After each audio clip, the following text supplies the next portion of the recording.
Hello, beautiful YouTube.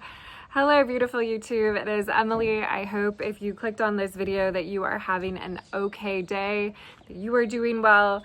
Today we will be discussing spiritual emergency and also what is otherwise known as Kundalini syndrome.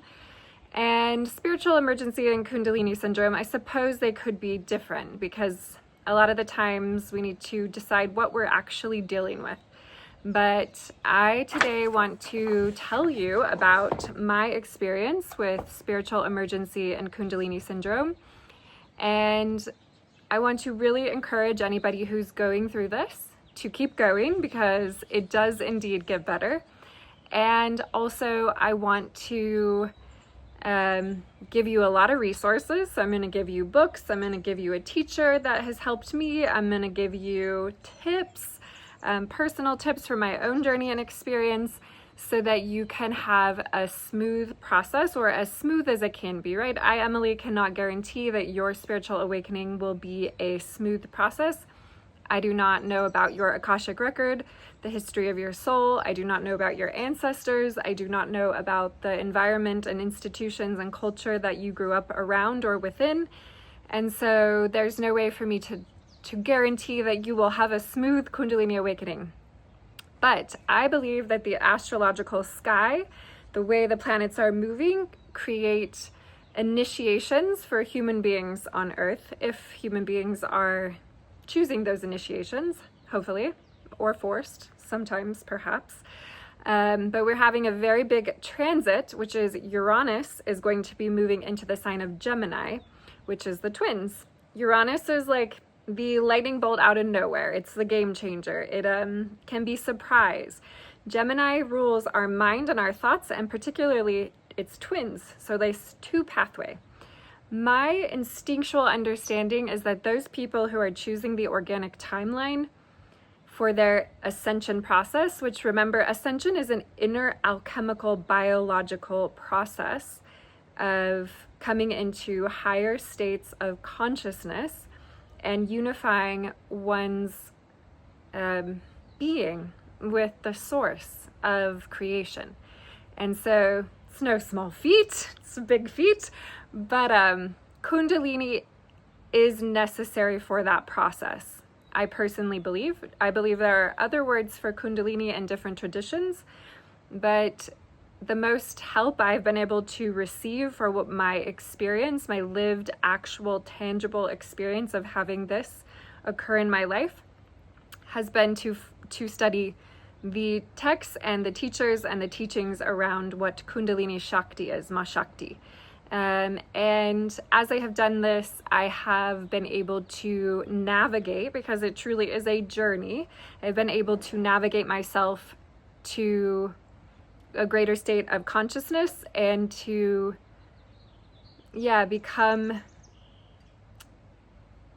I think, what we're here on earth to do, which is, I think that this earth is a school. I don't even think it's an easy school. I think it's like a PhD level school for how souls can develop the things like virtue and integrity and become truly their divine nature. So while this planet is extremely challenging because there's the low of lows and the high of highs, it's also something that I think many of us chose to come do to maybe perhaps even have redemption for our souls. If say you believe in Atlantis, I'm not sure that that's something we all believe in, but say you believe that there was an Atlantean epoch on our planet where people chose a transhumanistic future and that made humanity fall. And perhaps we're having that same choice presented to us again.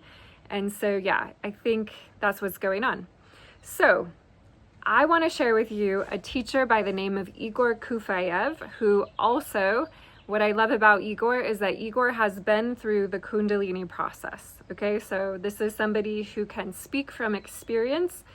And I think that that's really important because, and Igor has described Kundalini as the most powerful psychedelic you could ever take. And in many ways, it kind of is. But also, this beautiful woman, Kavithya Chinanaya, she's a heart doctor. She's actually a MD. She also has had a Kundalini awakening, and this is a great book if you would like to learn more about the energy and essence of what Shakti is. What is Ma Shakti? And in this book, she describes Shakti Kundalini as the subtlest, meaning the absolute, we have subtle bodies like in our aura, the subtlest form of Devi, and Devi means the divine feminine. So when you're going through a Kundalini awakening, you are awakening within you the divine femininity essence. And a lot of traditions on our planet have actually just demolished divine feminine and completely wiped her off. So that is why I feel like some of these more Eastern traditions actually do a better job at helping people who are going through this type of an awakening. You can see this is a very well-loved book. This basically became my guiding light and Bible for a few years. This is another book, Kundalini Vidya. Unfortunately, Joan Shivapati Harrigan, she used to help people through Kundalini awakenings and spiritual emergencies, but then she became a grandma and retired, and there are very few people who have the ability to really help. But this as a resource guide has been quite life-changing for me. I think I want to read you a little something. I thought I had already found it and picked it up, the part I wanted to read. So I guess maybe I didn't do that. See if I can find it really quick. It was towards the beginning, the part I wanted to share.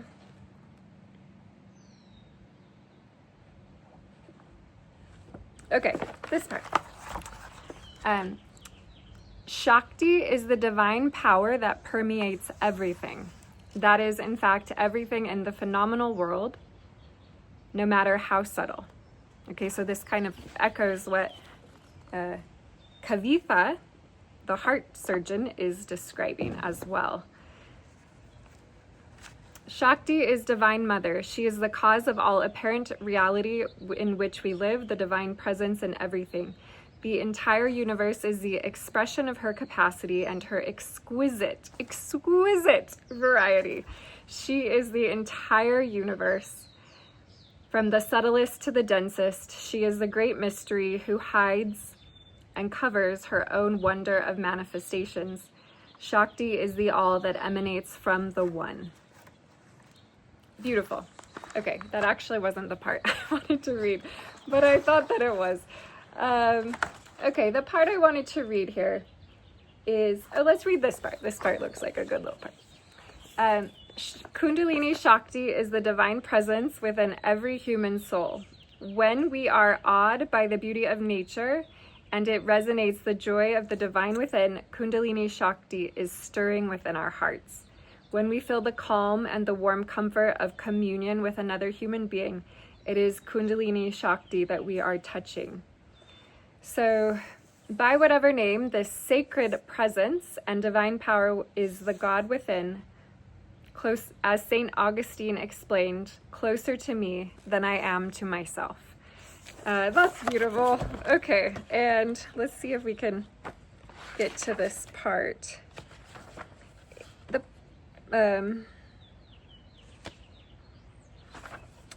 It's a passage where it talks about how Kundalini awakenings are quite dangerous, okay?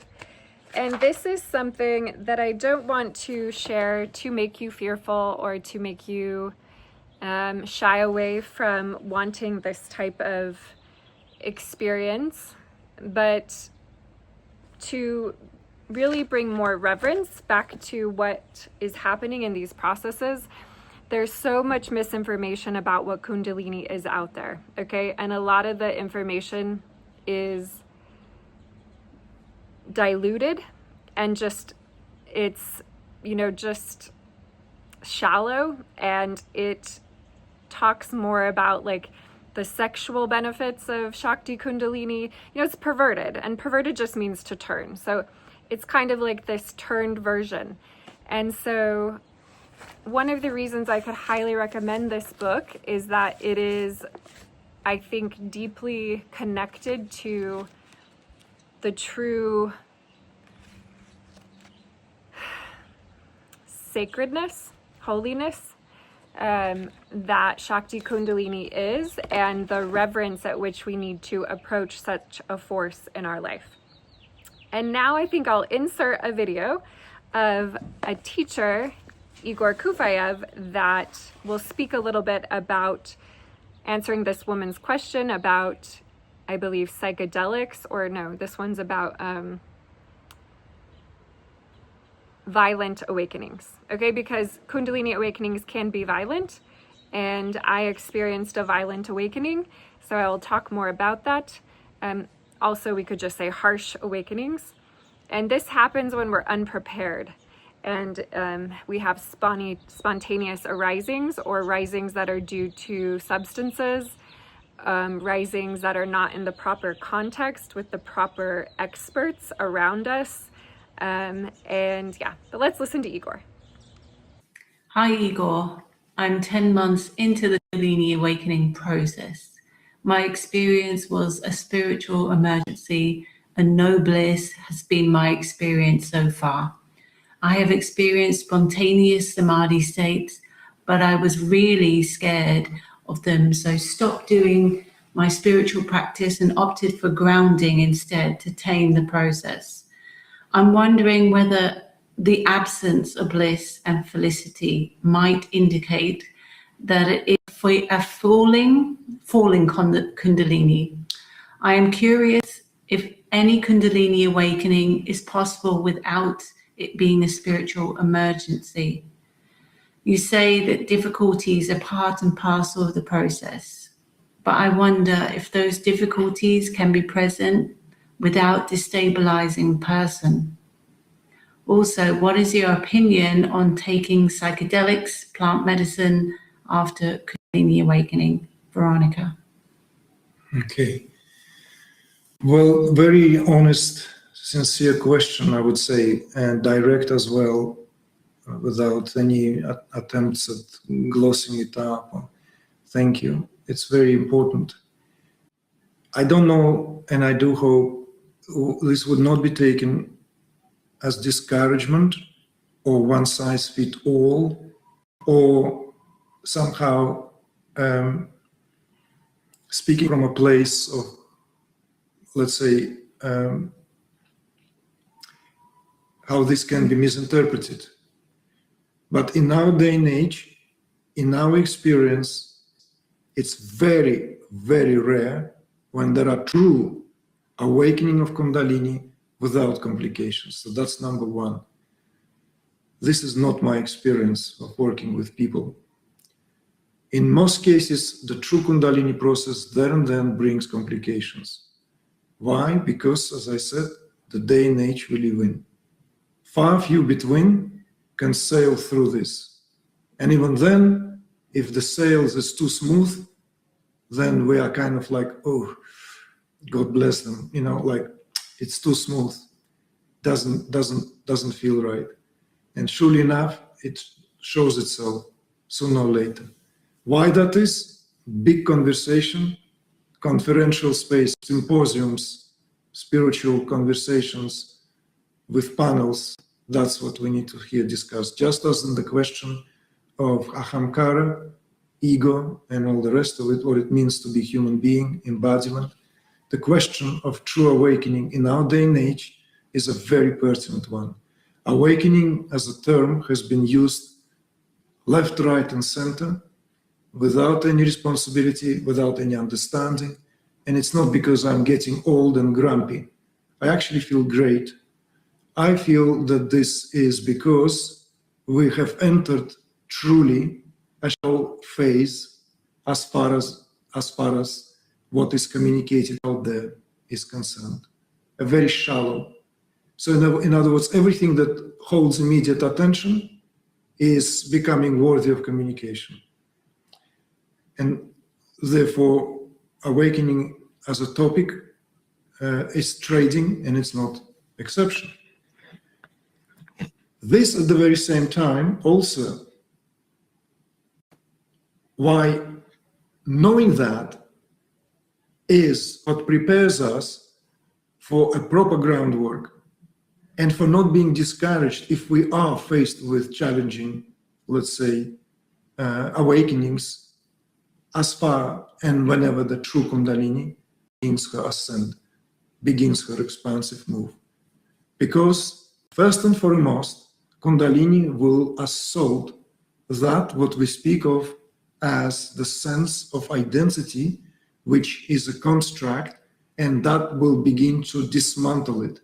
So this clinically spoken of for many years as the process of rewiring, which is precedes by plugging. If the unplugging is violent or intense, if you prefer, then of course this would surmount a very, very together individual, you see, to hold it together, because unplugging leaves one no room left to stand on. The carpet is pulled beneath one's feet, truly. So I went through this process firsthand, completely and utterly. I know what it is like. And I considered myself back in the days as being pretty together. Even in retrospect, I can say that I had a very clear idea of what I'm doing, what I am, my path, everything that I have been accumulated in terms of life experience served me along the way, with also 5 years at least of preparatory phase, in a sense of that what the sadhana exemplifies. So there was a lot of that ground, and even that was shattered. Even that was completely, at some point, I thought this is a free fall. I will never be able to land on my feet. You see?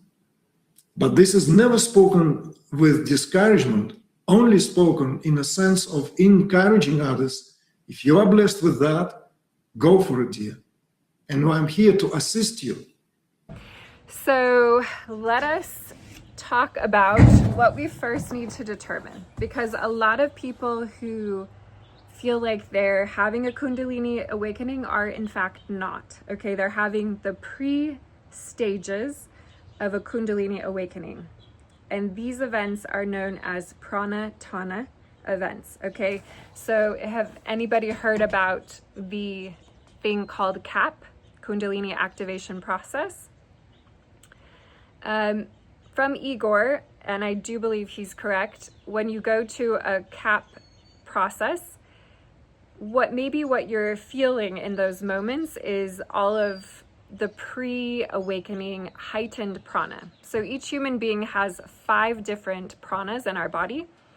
And actually when we die and leave our body, it's because our prana is gone, unless it's like a, tragic accident or something like that. So Kundalini has to purify all the levels of prana that make us who we are, as well as Kundalini has to purify all of the nadis, okay? In the Tibetan and Vedic traditions, it's said we have around 72,000 energy channels, okay? So imagine, and women have even more. So you're this incredible essence of everything, this light, this consciousness starts moving through 72,000 channels and clearing them out, okay? Clearing them out from your ancestral lineage, from your spiritual karmas that you may have from past lives, and from anything that you have gained this life in terms of karmas. So there's a lot to clean up. This is why people who receive Kundalini awakenings, I'd strongly advise that if you do that you are a Tibetan monk and you have been studying Kundalini science from the age of 7, and now maybe you're 22 or 23, and your guru or your, Rishi master is able to help you and guide you through that, because even if you've done that, the process is still going to be something you cannot imagine. Because like Igor explained, Kundalini will dismantle your identity. So if you're having a true Kundalini awakening, and this does cause a spiritual emergency or a, Kundalini syndrome, when your identity, that which you thought you were, is no longer what you are. And Igor talks about how he felt like the floor had fallen out from under him, even though he was already pretty stable. So similarly for me, prior to my Kundalini awakening, I was very stable and had a very, I would say grounded understanding of who I, Emily, was, as well as a deep spiritual inclination and lots of practice throughout my life of spiritual practice.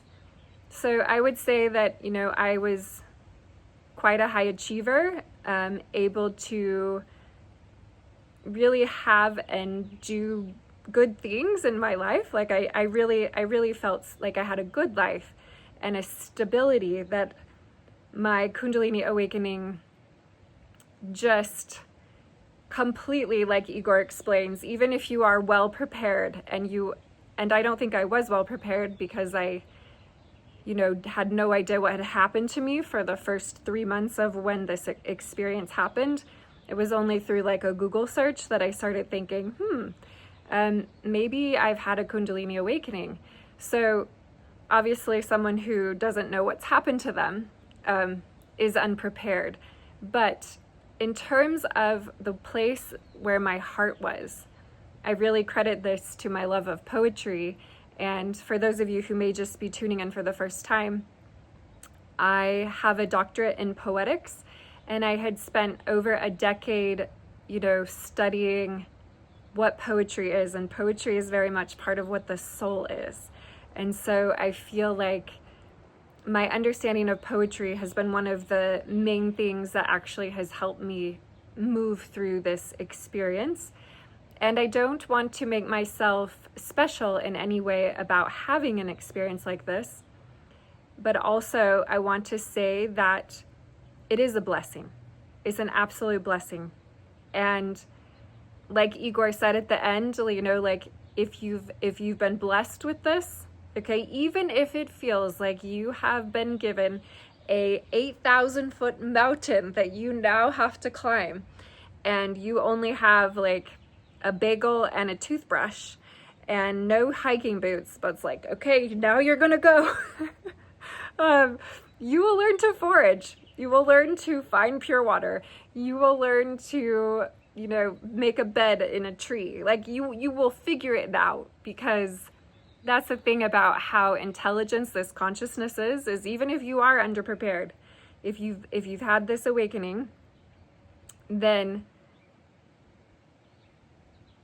where there is will, there is a way. And this is definitely proof of this. Okay, so how can Kundalini just spontaneously awaken?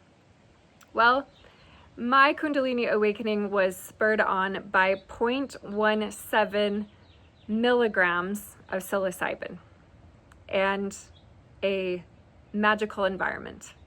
I would not recommend it. Okay, this was my second time in my life ever even taking a mushroom, and if you know anything about psychedelics, the amount that I took, tiny, okay, less than a microdose. So later on, and through this book, I was able to realize that probably, most likely, I can't be sure, I can't wait till my life review when I get to really figure out what the hell was going on that day. But I have a feeling that my Kundalini was prematurely awakened due to the people I was with. That's what I'll say. But you can have a Kundalini awakening by having a Shakti pot. Okay, this is where like a guru, like say Yogananda, would give Shakti pot and awaken Kundalini. This is different than just your body awakening Kundalini, because this comes from the top down when you receive a Shakti pot. Whereas a spontaneous Kundalini awakening, which can happen just randomly, spontaneously, goes from the bottom up. Okay, in my case, I definitely had my Kundalini awakening from the root up. And in fact, I think my Sushumna nadi was fully clear and purified until someplace right below my throat, because that is where that energy sort of, I'll just call it, began to dismantle everything that was stuck here. Okay, probably if I examine my older self, so many things that I was feeling and not saying, so many boundaries that I needed to protect myself as a sensitive person, but was not setting. So much, even though I am quite good at expressing myself artistically, I think practically in my life, I had a deep emotional sensitivity and sort of intuitive nature from a very, very young age, and was kind of taught that the needs of that part of me were never going to be acknowledged. So I just kind of had to toughen up and accept that emotional needs were not something that was okay to have in my particular growing up environment. So I think just a build up of probably energy of things that needed to be spoken that hadn't been spoken. And so Kundalini can't make it through what it can't make it through. And so then it starts the dismantling. Now, a lot of people have a blockage lower in their body. So, Kundalini will leave Muladhara, but not even make it to the heart. Okay, so I've heard that the Kundalini awakenings that kind of get derailed lower, they have quite a different set of challenges than Kundalini awakenings that are incomplete but go past the heart. So I can't speak to a Kundalini awakening that is having a lower problem from experience, but I have talked to people who this has happened to, and the symptomology is a lot more gastric intestinal and a lot more, people can actually get like really high sex drives and just like feel like they are a dog in heat, like 100% of the time. Like there can be, it deals with the lower chakras instead of the upper chakras that get so out of balance, I think. Okay, like I said, I haven't had a lower experience, so I can't speak to it. So keep that in mind. My story, of course, will only apply to those of you that have had a similar experience and will understand what it is I'm talking about. All right, so let's go over what Kundalini syndrome is. So Kundalini syndrome is a series of physical and psychological and astral and subtle body sensations and experiences that you have in the wake of this divine consciousness flooding through your system. And it is, one of the most exhilarating, beautiful, astonishing, awe-provoking, wondrous, phenomenal experiences you will ever have. And a lot of people describe having this beautiful flowering of consciousness, followed by, not always, okay, some people go straight into a lot of deep despair, but most often you Kundalini Smart, she gives you a taste of how beautiful it can be to live so free, to feel so free and loving, and to just be one and united with everything.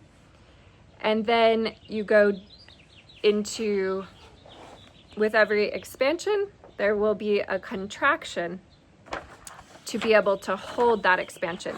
Because what happens from a nervous system perspective, and your nervous system, I do believe, has something to do with the prana in your body, because Kundalini is described often as fire energy, right? When Jesus gets the holy fire, a scholar that I love, Aaron Abke, has theorized that perhaps what Jesus actually received was Shaktipat from John the Baptist, and he was actually ignited with Kundalini. So yeah, it's hot, okay? It's a feeling of heat. And a lot of people will explain a feeling of electricity or heat moving through their body, or hot sensations tingling on your skin. Digestive issues or loose bowels, if you have sort of more to clear in the lower part of your body, irregular heart rate or really incoherent heart rate, I would definitely, for anyone who's going through this, go get one of those pulseometers that you can just put on your thumb and check your pulse. There were nights where I think I felt like I took maybe 2 breaths, because your breathing can change. And I would be like, is my heart even working? And so much anxiety of feeling like you just need to like race yourself to the emergency room. Once I got my pulsometer and I could be like, okay, my breathing is super dysregulated, but I have plenty of oxygenometer, pulsometer, same thing. And it can help like calm the feelings that you're feeling, because a lot of what you're sensing in a Kundalini awakening is actually within your energy body. So even though it feels like it's happening to your physical body, it's not. It's actually happening to your energetic, etheric, and astral bodies, and also your physical body. But it's like, you could think of it as a way of yoking or communing your physical body to your spiritual body. So a sensation of buzzing is described a lot. Okay, to this day, I still have a sensation of buzzing. So for example, like if I go to bed at night, I will just feel like I'm in a beehive, and like just like hundreds of bees are just buzzing all around me, and it just feels like you're vibrating and just zzz. Your body can go into dysregulation of body temperature. So you can feel extremely hot, or you can, in my case, I get really deep, like all of a sudden I'll just be like ice cold freezing. You can feel a lot of negative emotions. I think this is because Kundalini asks you to alchemize anything that has been painful, traumatic, or heartbreaking in your life, this current life, in your ancestral lineage, or in your past life Akashic records. So you can imagine any human being on earth likely has a lot to alchemize and to burn into pure love and to make sense of and to comprehend and understand and bring love to. So negative emotion is just, this is just part of it. You will go into a depression at some point, likely, if you've had a true Kundalini awakening. I mean, literally your identity is dissolving. And it's kind of like it's almost this feeling of like, whoa, like how do so many people just walk around not understanding the beauty of the nature of who they are, of who the people in their life are, of what Mother Nature is, of the cosmos and the galaxy. Like you feel like you've been gaslit or tricked your whole life, and you have to kind of like reckon with it. There's like a divine reckoning that happens. They call it depersonalization. So I actually went through a period where I just didn't want to talk, just stopped talking. I can't explain it.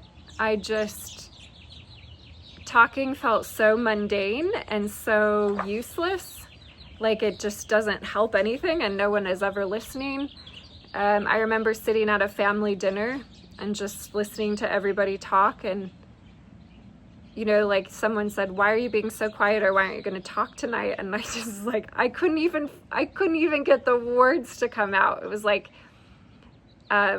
also like a lot of times when people have Kundalini awakenings, they will go into some type of gender crisis. I didn't go into a gender crisis where I thought that I wanted to become a man, but I felt like I could become a man. So my friend Elizabeth would testify to this. I came over to her house one day and was like, should I just become a man? And she was like, why? Like, I was like, I don't know. I just feel like I could become a man. And then the more I psychologically examined it, I realized what was going on.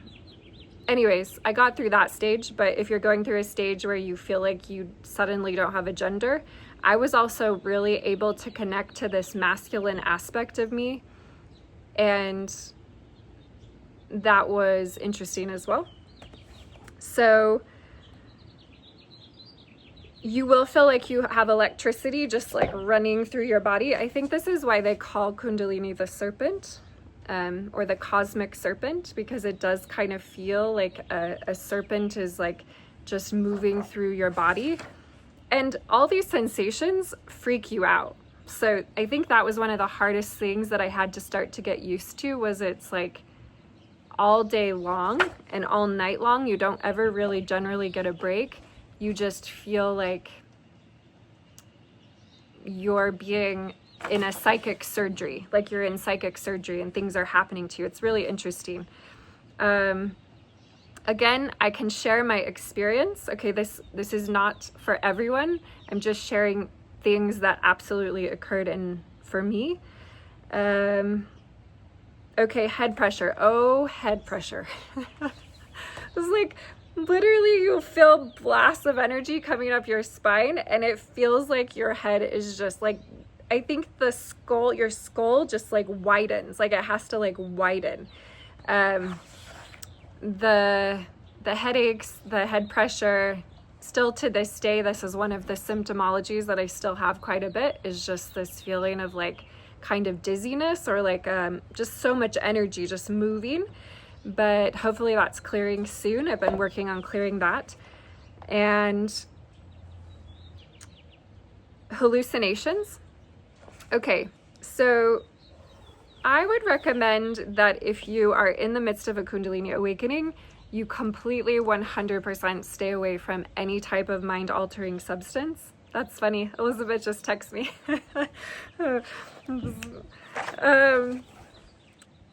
And back to substances. I would stay away from anything that could amplify hallucinations. What can happen is you're purifying. One of the things you have to purify when you're having Kundalini syndrome is you're purifying your astral body. Okay, this is kind of what Rudolf Steiner talks about in terms of like what has to happen in order for you to hold Christ consciousness. So your astral body, if you do psychedelics, or you take LSD, or you do tons of mushrooms, or you're smoking a bunch of marijuana, or you're, I don't know, what else is there out there? If you're doing drugs, you're just going to be polluting your astral body and disturbing your endocrine system, which has so much pressure on it when you're going through this. Dysregulating your nervous system. Like you're just asking for making it 1,000 times harder for yourself.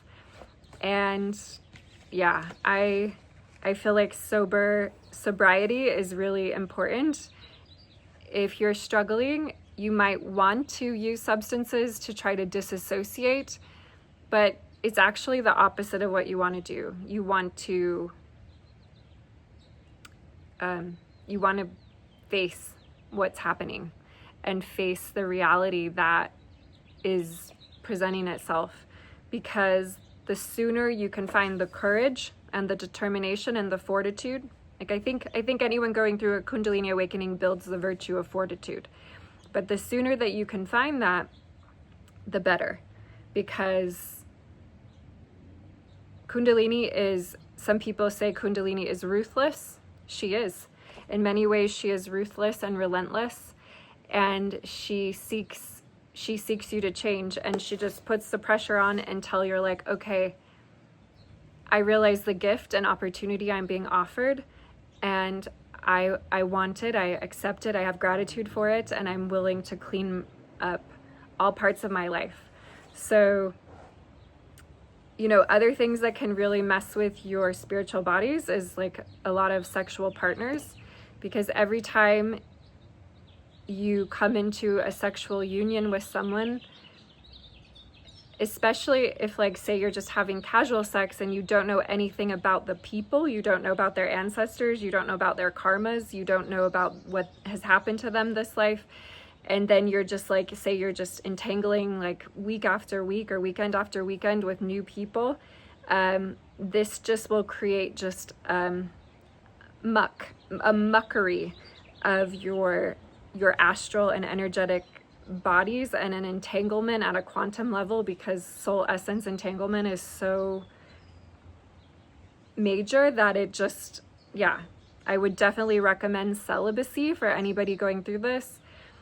And I think celibacy, you know, that sounds really horrible and boring. I want to say this doesn't mean that you won't be experiencing the heights of ecstatic, blissful pleasure. You will actually, most likely. I mean, most people going through Kundalini awakening will just have spontaneous orgasms and have a lot of pleasure at different parts in the process. I'm just wanting to help you understand that you need to purify your astral body. Okay, this is before or after. Like, if you've had something happen too soon, before you were really spiritually prepared, you're gonna do that work on the back end, and it's gonna be more intense. If you want to prepare for something like this, you know, that's one way to prepare yourself. So other things that you should do, you should try to get as much sleep as you can. My sleep became very dysregulated at the beginning. So I think, and one of the reasons I started actually searching on the internet for what was going on, very unusual. I'm like, hit the pillow and can be out within like 3 minutes my entire life. No trouble sleeping. But I was like going on, I think, like day 45 of no sleep, and just all night just feeling this like serpent energy moving through my body, and not even tired, not even like low energy, just like actually really big energy. And, you know, eating very little. Like at first my appetite, your appetite can change a lot. At first, the only thing I ever wanted to eat was like broccoli. And that was like I don't know why, maybe the folic acid, I don't know, but I just wanted to eat broccoli. And I would eat broccoli for like all day, and it'd get to the end of the day and I'd be like, oh my gosh, maybe I need to eat something. But I lost a ton of weight, and that was a lot because I was already not that big of a human being. So that can happen. You do want to eat. I really recommend eating plants if you're going through this. Plants have more light.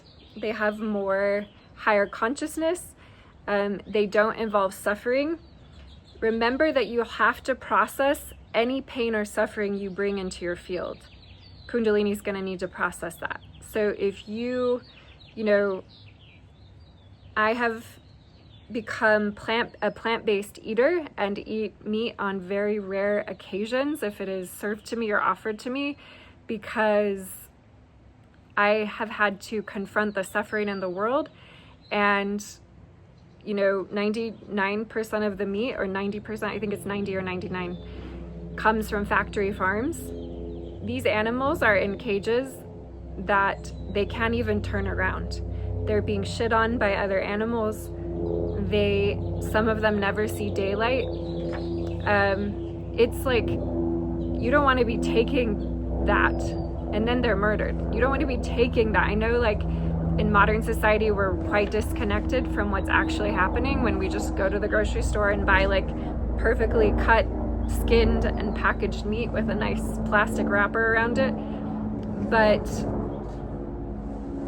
you take that suffering in, then you'll just have to process that suffering. Same thing with how much modern culture relies on watching, shows, TV, entertainment, video games. Say that you're just like sitting in front of a thing just killing people with a video game. Okay, Kundalini is going to make you look at stuff like that. Say you're watching like really violent shows. I'm gonna burp. I just burped. Literally, you will burp. You will burp more than you've ever burped if you're going through a true Kundalini awakening, because that is the one way I start talking about something, I'm bringing that energy in, and she's like, no, get rid of it. You will vomit, okay? You get around a person who has a really dark energy field. I talked about this a little while ago, like when I was stuck on a plane next to a person that had a very dark field, wanting to heave, just wanting to heave. Like just, is like no tolerance for negative energy. In terms of like, Kundalini works 24/7 to purify you and to raise your consciousness. You didn't even see that butterfly. It was a monarch. That was special. And so, yeah. So you want to take plants in. You want to take light in. You want to take things in that are not harming anyone. Make sure you keep your nervous system as regulated as possible. So I'm going to magnesium isn't right for everyone. I'm not a doctor. Okay, I'm not a doctor. This is not medical advice in any way. This is me sharing my experience. So please talk to doctors and get the help you need. But magnesium has been really helped me actually turn a corner when my nervous system had become super overheated. Getting massage, like compassionate touch, helping the vagus nerve relax. You're going to be scared. Like if you're really going through a real Kundalini awakening, it's like Igor said, Kundalini awakenings that happen in today's day and age are not without complications and hardship, because we don't live in alignment with natural law. And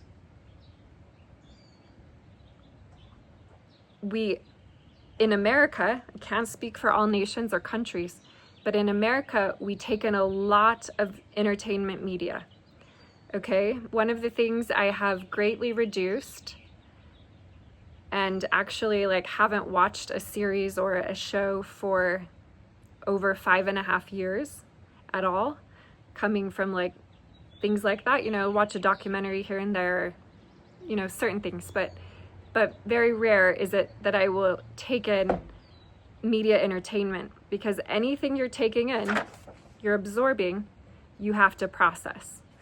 And if you're already overloaded because you've had a Kundalini awakening and so you're having a spiritual emergency and Kundalini syndrome, you don't want to add to that, okay?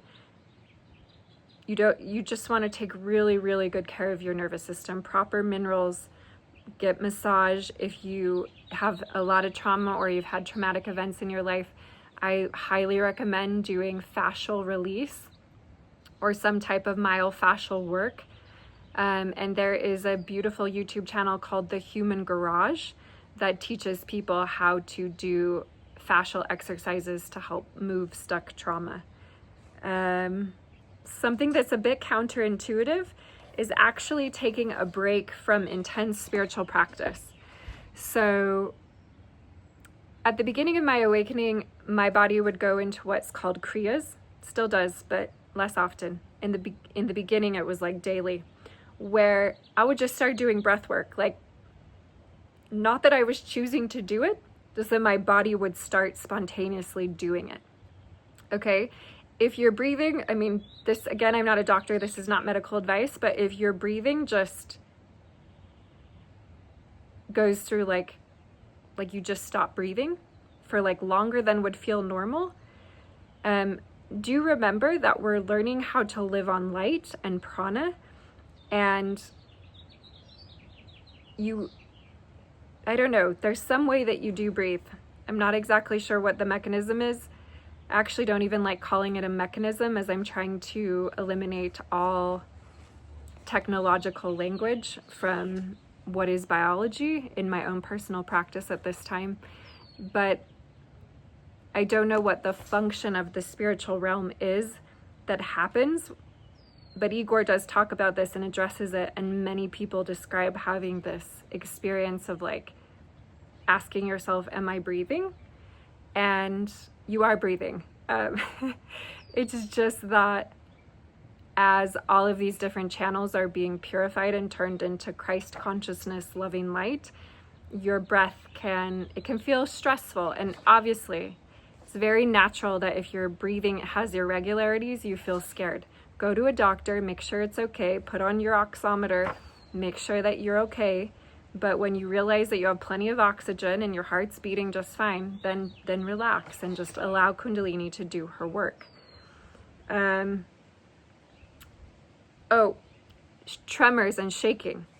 Okay, this is something that I still am dealing with, is just twitching, like just random twitches. Kind of like tremors. Yeah, tremors. I do have tremors. But only if like I'm engaging in like yogic practice. So to get back to taking a break from spiritual practice, in the beginning, my breathing would just, my hands would just lift. My arms would just stay above my head for an hour or 2 hours. And I wasn't choosing it, but my hands would just stay up in the air, and I could do like breath of fire and keep my hands up in the air for extraordinary amounts of time. I was literally being inspired by this energy. So yeah, you'll have spontaneous kriyas. Your hands will just do mudras. Again, I'm not talking about pranatana or smaller Kundalini pranic events. I'm talking about the real deal, where like you're basically in communion with the subtlest form of the goddess. When I've realized eventually that no psychedelic can ever replicate a single movement of consciousness in Sushumna. None. Nothing comes closer. You see? So like belly dancing, like you can have like spontaneous, like I've had times where like my stomach will just start belly dancing on its own, or yoga postures, like you're just like all of a sudden you'll just like need to do a yoga posture. It's very strange. All normal in the Kundalini science literature. So my friend Jared, I'd call him more an acquaintance actually. My acquaintance Jared talks about how he's had a Kundalini awakening, and he said he'll be lying in bed and the like tremor or the energetic spasm will be so big that he'll like, his feet and head will like come together, and then he'll like lie back down. Like his whole body will like, you know, like shake, and you shake like this sometimes. And yeah, for a while you can't really be around people because, you know, I think this is why they said Jesus went to the desert for 40 days, because you just couldn't explain. Like things are happening that are so unexplainable, non-rational phenomenon that you just can't explain it even. And I say this all now kind of with like tongue in cheek and with like a playful attitude towards it all, because I've learned to just surrender. And there's a song that has helped me, Dawn, DONPARRO, Divine Surrendering. If you're going through a hard time and you just need a song, that song has helped me. There's nothing to do but to surrender and to confront everything that Kundalini is asking you to see about yourself, okay? Like, I have seen the most awful, horrible things about myself. I've had to repent for those things and change them. And also love every single version of myself. And I have seen just terrible past life things that I've been through. Okay, you'll get visions of your past life, or you'll have dreams. I have dreams where I'm like with this person that I don't know, but I realize like, oh my God, this is actually me on another life, in another lifetime. So you can have either visions or you can have dreams where you meet past life versions of yourself. You want to take a break from spiritual practice if this is really strong, because it's just like focus on grounding. Okay, like eat root vegetables. If it's really bad, maybe eat meat. I really don't feel like advocating that we should eat beings.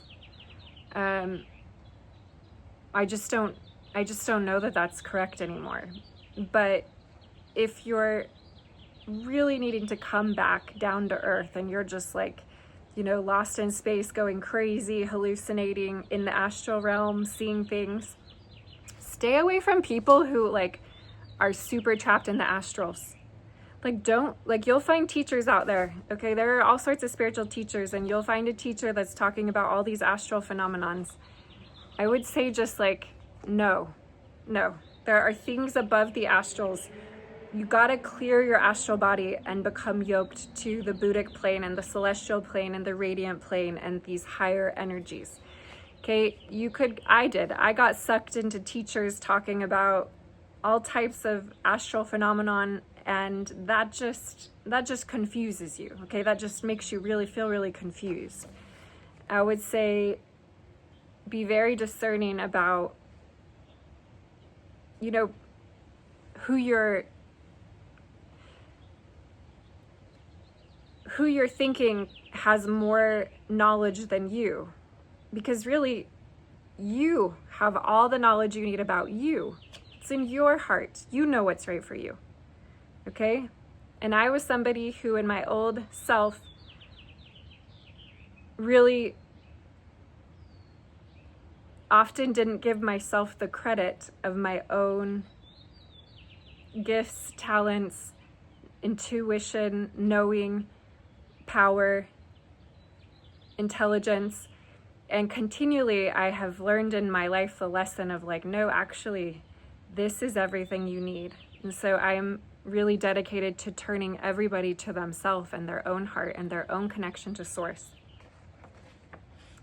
So if you meet somebody who really wants you to put them on a pedestal or really allows them to put you on a pedestal, be wary of that. And if you don't know someone in real life, do you know how many times I have been like so admired and in love with a spiritual teacher from online, and then went to meet that spiritual teacher in real life and been like, what? This is not what I thought it was, you know? Like, and I think that happens because when people don't actually like this is a boundary, you know, when people don't actually know you, they don't know your essence. They don't know what it feels like to be in your energy field. They don't, you know, like they could sit on the other side and make you the king on top of the hill, or they could judge you, you know, either way. Better just to be yourself, because they'll probably judge you either way. But realizing that like nature does a really great job at bringing correct frequency vibrations into our life that can show us something about ourselves. And you know, online is a game of algorithms, click and paid to compete. That may bring something into your life that is not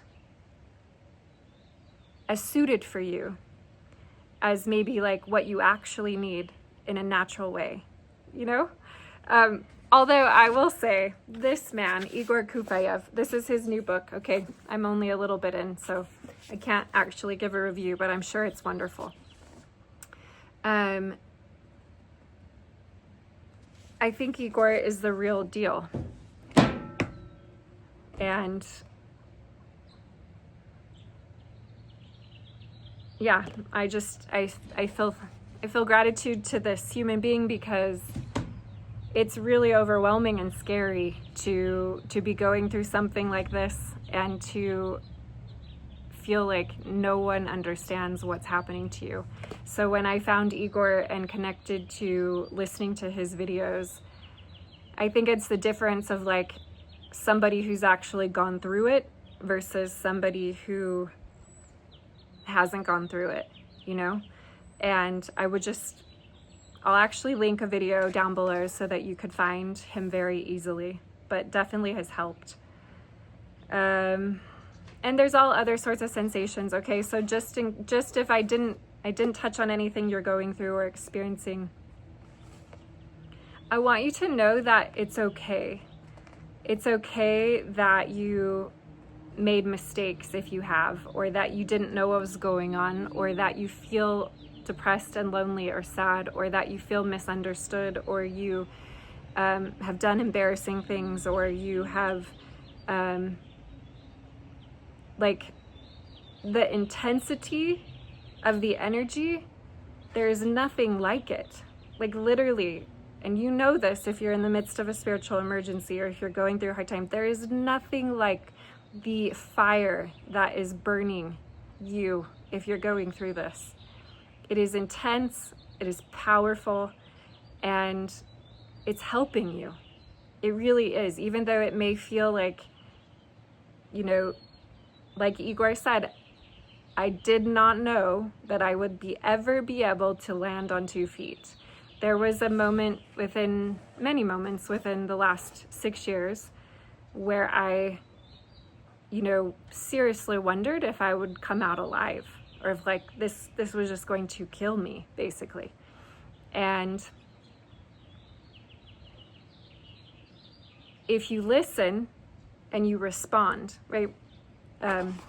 William Carlos Williams, the New York School imagist, kind of flirts in both schools of poetry, but actually I'll put him more in imagism. He has this saying, and he says, witness and adjust. Okay, that is the best advice for anybody going through a Kundalini awakening. Really, you have to witness what you're experiencing. So for me, tons of pride came up. Tons of shame. Okay? I had to face pride and shame within myself. And I had to humble myself, like hundreds of times of just humbling myself. And I had to act differently, and I had to become wiser, and I had to be more virtuous. And I was already, honestly, I'll give myself some credit. I think I was already a pretty good, loving person that cared immensely about the people around me and did my best to be of service and help. But still, Kundalini made me look at all the places I am selfish, or I am arrogant, or I am prideful, or I am weak. And so you have to witness. You have to witness yourself. You have to witness what you're going through. And then you have to actually adjust. You have to change your pattern. You have to be willing to give it up. You have to be willing to let it go. You have to be willing to relinquish it. You have to just like, and sometimes you'll see something about yourself and you'll be like, oh, I actually need to take action to fix that. Like I am empowered. I could take action. You know, I could go to that person and say, wow, I've seen my pride and I'm sorry. Or I could go to that person and I could say, I realize I did this thing and it hurt you and I apologize. You know, and that's not always going to be the appropriate action, okay? So if like, I don't think you should do that. I think you should think about if you should do that, because sometimes it's not the correct thing to, if you've really harmed someone, to go back in their life. But if you haven't like seriously traumatized them and harmed them and it's something more surface, maybe it is right to make a wrong right. Kundalini rewards you when you adjust yourself and become in virtue, because essentially,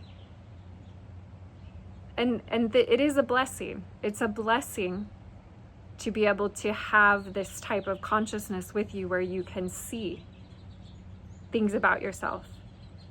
But when you see things about yourself, then sometimes it's not that fun to see them. But it's also really important to love yourself. You got to love yourself through every single day of your Kundalini syndrome, your spiritual emergency, and your awakening into higher consciousness. And I'm still doing it on a daily basis. I'm still showing up every day, giving gratitude for what is, loving what hurts, and accepting what is. And that's just the only way you'll get through it, and it does get better. If nothing else, if you've stayed to the end of this video, please, I want you to know that like you could just be in the worst mess of your life that you've ever found yourself in. And you can get yourself out of it if you're willing to witness and adjust and make the changes that you need to make to become the best version of who you can be. It's really like, you know, she calls you up. She's like, come on, like, I see how great you are. I know how beautiful, talented, amazing, incredible, inspiring. I know how magnetic and charismatic and funny and crazy, kooky, authentic I know who you are. I know how brightly you shine. And I don't think you should dull yourself to fit a mold that is just some ancient societal mold that doesn't actually do anything for you or anyone else really. And so keep going. Allow yourself, you know, my Kundalini happened when I was age 33. And this felt devastating to me. It felt devastating to me that I was going through this soul-shattering experience when I was in kind of what would be the prime of my life. I understand that different lives are for different, lifetimes are for different things. And this isn't something I chose or asked for or wanted. This isn't something that I tried to achieve or get. It's just something that happened. And so, yeah, I have learned to actually love the things that it has brought to me that I could not have otherwise had, instead of being fearful of the things that it maybe took away from me. And yeah, I'm still in the process. I mean, most people who have a spontaneous Kundalini awakening, it takes a good 10 years. And I'm on year 6. And so I expect that there will be even greater awarenesses that arise and are able to be comprehended for myself, and also